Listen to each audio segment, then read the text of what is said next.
প্রবাস জীবনের প্রথম ঈদ এবং প্রথম ঈদটা আসলে কিভাবে কাটালাম একমাত্র আমি এবং আমার আল্লাহ জানে। সো আসসালামু আলাইকুম everyone, welcome back to my new blog video. I hope আপনারা সবাই ভালো আছেন। কয়েকদিন ধরে মন মেজাজ একদম ভালো না, তাই ব্লগ ভিডিও আপলোড করা হচ্ছে না। অনেক ভিডিওস করে রেখেছি, আস্তে আস্তে আপলোড করব। হঠাৎ করে সামিউল ফোন করে বললো যে চলো একটু ঘুরে আসি, তোমাকে একটু ঘুরায় নিয়ে আসি। আমাদের কোনো প্ল্যান ছিল না, দেখেন আমার চুল একদম তেল দেওয়া। তো আমরা আজকে যাচ্ছিলাম হচ্ছে জ্যানবোর্ডে, মানে হচ্ছে হার্লেমে। নিয়ে আসা সামিউল অনেকদিন আগে থেকে প্ল্যান ছিল, বাট এবার একদম সাডেনলি এসেছি কোনো প্রিপারেশন ছাড়া। দেখেন আমি লিটারেলি কোনো কিছুই ড্রেস আপ পরিনি, কোনো কিছু না। যদিও এটা একটা বাংলাদেশি কক্সবাজারের মতো একটা প্লেস এবং সেন্ট্রাল থেকে মানে অ্যামস্টারডাম থেকে এটা 55 মিনিট লাগে ট্রেনেই। তো বেশ দূরে, অনেক বেশি দূরে। বাট আমরা কেন যেন মনে হচ্ছিল যে ওই দিন ওখানে যাই। আমাদের অন্যান্য সিটিতে যাওয়ারও প্ল্যান হচ্ছিল। অ্যাকচুয়ালি সেদিন আমাদের সেন্ট্রালে একটা ইম্পর্টেন্ট কাজ ছিল। তো ইম্পর্টেন্ট কাজের জন্য যেখানে গিয়েছিলাম সেখানে আসলে 3-4 ঘন্টা ওয়েট করতে হবে। তো ভাবলাম যে আশেপাশে কোথা থেকে ঘুরে আসি। তো সে বললো যে চলো আমি তোমাকে জ্যানবোটে নিয়ে যাই। তো ওখানে গিয়ে আমার তো ফুললি কক্সবাজারের ফিলিংস চলে আসছিল। আপনারা অলরেডি আমার রিলসে হয়তো বা দেখে ফেলেছেন। পুরো কক্সবাজারের মতো ফিলিংস হচ্ছিল, কারণ এটা হচ্ছে একটা সমুদ্র সৈকত, নেদারল্যান্ডের সমুদ্র সৈকত বলতে পারি, নেদারল্যান্ডের কক্সবাজার।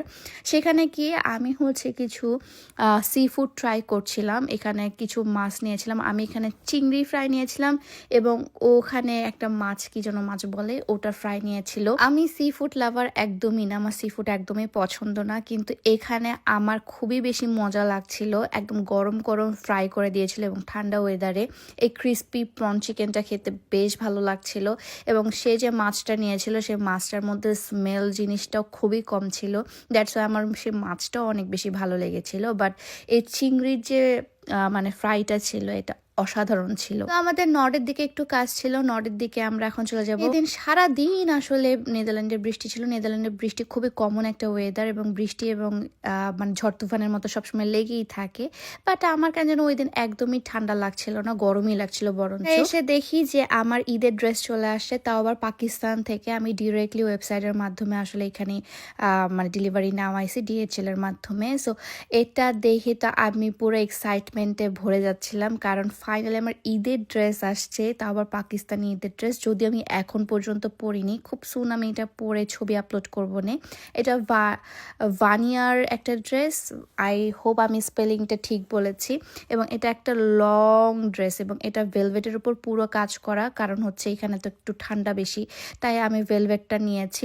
সামিউলের একদম পছন্দ হয়নি। আপনাদের কেমন লেগেছে অবশ্যই কমেন্ট করে জানাবেন। আমার কাছে কিন্তু বেশ ভালোই লেগেছে। যখন আমি পরে এটা স্টাইল করব তখন আরো বেশি সুন্দর লাগবে। তারপরের দিন হচ্ছে ঈদের দিন। সবাইকে ঈদ মোবারক। আশা করি আপনাদের ঈদটা বেশ ভালো কেটেছে। আমার আসলে ভালো কাটেনি, কারণ হচ্ছে আমি দেশকে অনেক বেশি মিস করছিলাম, স্পেশালি আমার বাসার মানুষদেরকে। ঈদ আসলে দেশ বিদেশ ফ্যাক্ট না, ফ্যাক্ট হচ্ছে ঈদে আপনার আশেপাশে যে পরিবাররা, মানে আত্মীয় স্বজন, বাবা মা ভাই বোন সবাই যদি না থাকে তাহলে আসলে ঈদ ঈদ মনে হয় না। সকালবেলা ঘুম থেকে উঠেই নিজে সেমাই বানাইছি লাইফে ফার্স্ট টাইম। প্রতিবার দেখতাম আম্মু সেমাই বানাইতো আব্বুর জন্য, আমাদের জন্য।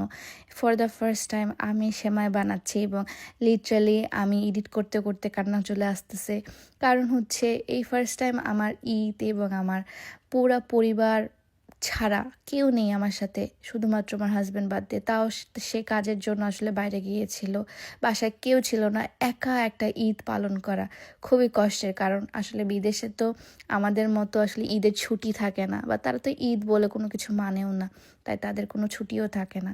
কিন্তু নিজের জন্য সেমাই রান্না করা, নিজে খাওয়া, সকালে উঠে সব কিছু রান্না বান্না করা, it's very difficult for me. এবং আমি চাচ্ছিলাম যে সেই দিন আমি আসলে একটু নিজে রান্না করব, কারণ আমি নিজেকে একটু ব্যস্ত রাখার ট্রাই করছিলাম। যদি ব্যস্ত না রাখতাম তাহলে হয়তো বা আসলে আরও বেশি ডিপ্রেশনে চলে যেতাম আমি, কারণ আমি কখনোই আগে একা একা কখনোই আমি ঈদ পালন করিনি। আমি যতই একা থাকি না কেন, ঈদের সময় আমি একদম ভরপুর একটা জয়েন্ট ফ্যামিলির মতো একটা জায়গায় আমি থেকে বিলং করেছি।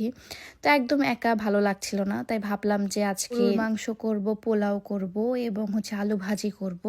গরুর মাংস হচ্ছে আমরা তার আগের দিনই কিনে রেখেছিলাম। আমাদের কুরবানি কিন্তু হচ্ছে আমরা দেশে দিয়েছি, সামিউলটা হচ্ছে তার কুরবানি হচ্ছে দেশে দিয়েছে, আমিও আমার কুরবানি দেশে দিয়েছি। তো কুরবানি আসলে যে কোনো একটা জায়গা থেকে দিলেই হয়, আমি যা মনে করি যে কোনো একটা জায়গা থেকে আপনি দিতে পারেন। এখানেও কুরবানি দেওয়া যায়, মিটের শপে টাকা দিয়ে দিতে হয়, দেন হচ্ছে কুরবানি তারা আমার নামে দিয়ে দেয়। তো ভাবছিলাম যে না, আমি এখানে দিব না, আমি দেশেই দিব, যেহেতু হচ্ছে আমার অপশনস আছে দেশে দেওয়ার। তো দেশে দিয়েছি। তার আগের দিন গরুর মাংসটা কিনে রেখেছিলাম।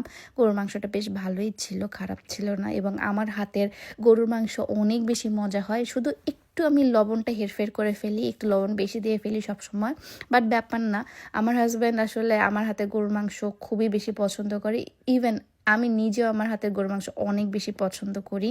এবং আলু ভাজি আমি আজকে করব, তাই ছোট ছোট আলুও কিনে নিয়ে এসেছি। এখানে অনেক বড় বড় আলু হয়, ছোট ছোট আলুও হচ্ছে আলাদা করে কিনতে পাওয়া যায়, তাই আমি ছোট আলুটা নিয়েছিলাম। এবং এই যে দেখেন গরুর মাংস, পোলাও, এই পোলাওটা পুরোটা আমি করেছি ফার্স্ট টাইম। তারপর আলু ভাজি এবং সালাদ করেছিলাম। আপনাদেরকে আসলে বলে বোঝাতে পারবো না, যারা প্রবাসে আছে তারাই শুধুমাত্র একমাত্র তারাই জানে, তারাই বুঝে, তারাই আসলে এটা ফিল করতে পারবে যে আসলে ঈদ, এই ঈদটা ফ্যামিলির সাথে করাটা কতটা পরিমাণে একটা হ্যাপিনেস কাজ করে। আমি ফার্স্টে ভাবতাম যে মানুষজন এত কষ্ট করে বাসায় যায় কেন, মানুষজন এত কষ্ট করে এখানে যায় কেন, ওখানে যায় কেন। আমার মনে হচ্ছিল যে আমি এখনই টিকিট কেটে এখনই বাংলাদেশে চলে যাই। যাই হোক, সেই দিনে আর কোনো ভিডিও বা কোনো কিছু আসলে অ্যাক্টিভিটিস করার মতো মুড ছিল না, তাই সামিউল আসার পর আসলে অনেক কান্নাকাটি করেছি। সামিউল আমাকে তারপরের দিন আসলে ঘোরাতে নিয়ে যায়, এবং আমরা চিন্তা করেছিলাম আমরা কোনো রেস্টুরেন্টে যাব, একদম ভালো একটা রেস্টুরেন্টে, যেখানে আসলে আমরা একটু ভালো মতো খেতে পারবো, ভালো মতো আমরা একটু আউটফিট ক্যারি করব, আমাদের সব কিছুর একটু ভালো, একটু সিম্পল গেট আপে থাকবো, বাট একটু এলিগেন্ট লাগবে এমন টাইপের একটা গেট আপ নিব। বাই দ্য ওয়ে, ড্রেসটা আমি একটু টেমু থেকে অর্ডার করেছিলাম, ঈদের জন্য না, বাট পরেছি আজকে। মনে হচ্ছিল যে আমরা আজকে ডেটে যাচ্ছি, এক্স্যাক্টলি তাই হয়েছে, মনে হচ্ছিল যে আমরা ডেটে যাচ্ছি এবং ভালো লাগছিল যেতে। এই দিন আসলে একটু মনটা সান্ত্বনা দিচ্ছিল এবং সবার সাথে বাসার কথা বলছিলাম। এই দিন ছিল বাংলাদেশি ঈদ, তো মেইনলি আমি বাংলাদেশের তারিখে আসলে ঈদটা করেছিলাম। ক্যাভিয়ার খাই, স্টার অ্যান্ড ফিশের আর কি ডিম। সো এই ফিশটার ডিমটা বছরে, মানে বছরে না, সে 4-5 বছরে একবার ডিম পারে, খুবই রেয়ার একটা ডিম। সো ওটা খাই আমরা। শ্রিম টেম্পুরা নিয়ে নেই। এটার যে সসটা ভাই এত অসাধারণ ছিল, অনেক মজা ছিল। এটার যে সসটা নিচে দিয়েছে সেটা।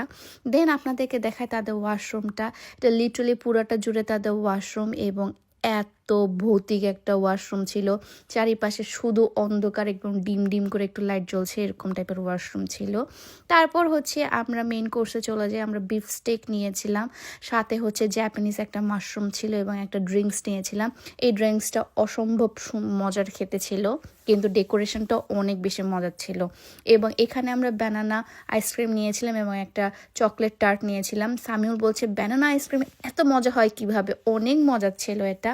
এবং লিটারেলি আমাদের বিল এসেছিল 208 ইউরো, অলমোস্ট 209 ইউরো। খাওয়া দাওয়ার পর আমাদের লিটারেলি মনে হচ্ছিল আমি কেন আসছি এখানে, কারণ এটার থেকে যদি ভালো আমি বাইন কফে গিয়ে একটা ব্যাগ কিনতাম, কোচের ব্যাগ বা এমকের ব্যাগ যদি কিনতাম খুব ভালো লাগতো।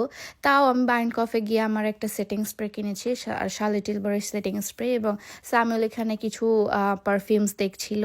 তারপরে এই তো আমরা বের হয়ে যাই। খুব সুন্দর হচ্ছে সেন্ট্রালের এই জায়গাটা আমার কাছে লাগে, সেন্ট্রালের এই জায়গাটা সবচেয়ে মারাত্মক একটা জায়গা লাগে। এটাই মেইন আকর্ষণ থাকে অ্যাকচুয়ালি ট্যুরিস্টদের জন্য। তো এভাবেই আসলে তারপরের দিন ঘোরাফেরা করেছিলাম। মন টন খারাপ ছিল, সবার সাথে কথা বলে অনেক ভালো লাগছিল, সামিউলও সবার সাথে কথা বলে তারও ভালো লাগছিল।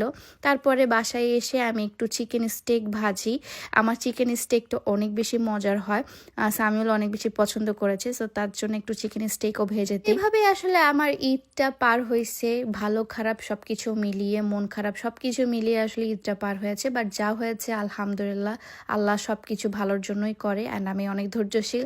সো আমি ধৈর্য ধরে থাকবো, আল্লাহ ভালো কিছুই রাখছে আমার কপালে, এটা আমি বিশ্বাস করি। আজকের ব্লগটা এই পর্যন্তই। সবাই ভালো থাকবেন, সুস্থ থাকবেন, আল্লাহ হাফেজ।